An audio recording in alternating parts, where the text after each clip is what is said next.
What's up guys, welcome back to my channel. Today in this video I'm going to be setting up Creepy Towering Clown. Let's take a look at his parts. And if you notice some lighting changes, my strip lights broke, but I'm going to be getting a mic soon and fixing my lights. Creepy Towering Clown's parts are the base, his foam poles, leg poles, more foam poles, ruffle, head, arms, leg poles, shoes, more leg poles, mechanism, and the clothes. Step 1 is to attach the leg poles to the base.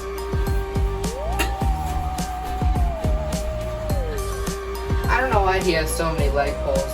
I guess it's because he's really tall, but in the parts piece, I said leg poles like, I don't know, 4 times. After that's done, you're going to want to put the shoes on.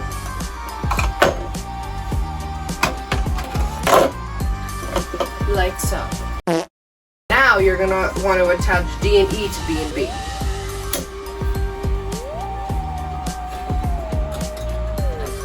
Oh, they have a snap lock sound. Now you're going to want to slide the foam poles over the leg poles.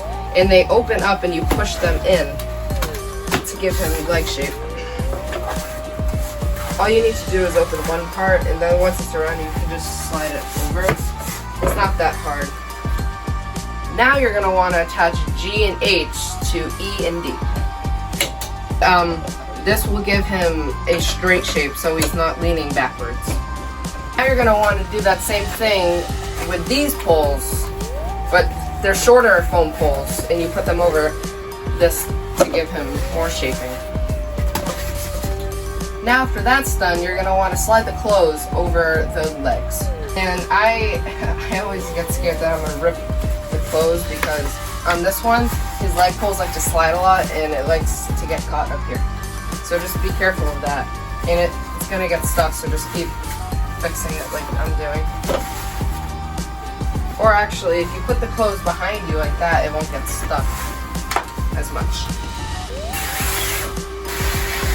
Leave it open like this so you can attach the mechanism. Now it is time for the mechanism, but you might notice that everything is already attached because he actually broke, so I had to fix him, and now his spine and chest piece and hip loop are already attached, and also the shoulder piece.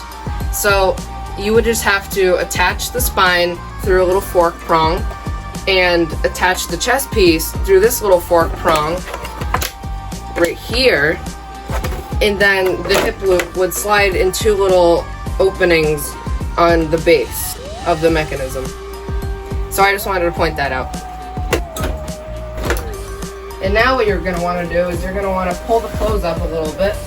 And my sensor is already in here, so I'm going to attach it to the sensor wire. Now his sensor will work. And now I'm going to pull his clothes up over his hip loop, so they stay like that. Now what I did is I ran his adapter down his leg from the mechanism. And I do this so you can't really see the cord and he looks more lifelike. Now I'm going to feed his arm up the sleeve and hook it to the fork prong on the mechanism. And now you can reach down the sleeve once it's halfway, and then you can just slide it all the way up. And then reach all the way up here and hook it on the mechanism. Like so. Now you're going to want to do that exact same thing for the other arm. And hook it on the fork prong. And now you just pull it over his shoulders, and then you might need to go around and pull it around the mechanism. And then you pull it up. Now he's starting to look like a body. And then after that, you're going to want to Velcro around his spine to close the back. And sorry if you can't see me or hear me, I'm back here and I can't move the camera. It's alright if some of the spine sticks out when you Velcro it, because it's going to. It's a spiky wire that will stick out, and it's fine. Nobody's going to see that anyway. Now what you're going to want to do is connect the head to the mechanism. If you're 5'4" like me, this is going to be a little difficult.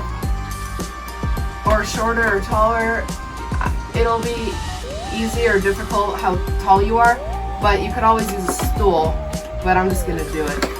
And now going back here again, you just need to connect the red wire to the red wire coming off the mechanism in the head, and the black wire to the black wire coming off the mechanism to the head, and then that'll make his mouth and eyes light up. Or his mouth move and his eyes will light up. His mouth doesn't light up. And now for the last and final step, you're going to connect his ruffle on his neck. And something I really like is it has 4 Velcros to go around his neck.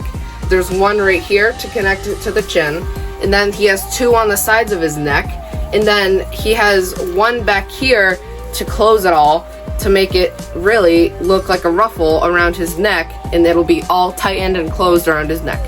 And now your creepy towering clown is done. Turning him on, he has 3 modes: constant, step pad, and sensor. I'm gonna keep him on constant to do the demo. I'm looking for someone to play hide and seek with. You go hide and I'll come find you. Start running!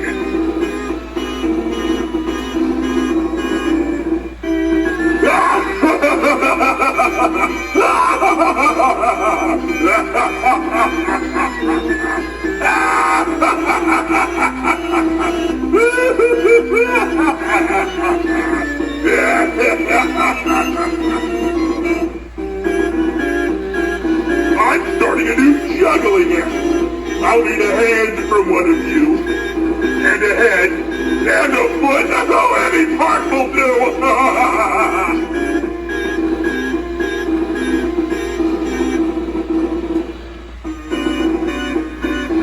I'm looking for someone to play hide and seek with. You go hide and I'll come find you. Start running!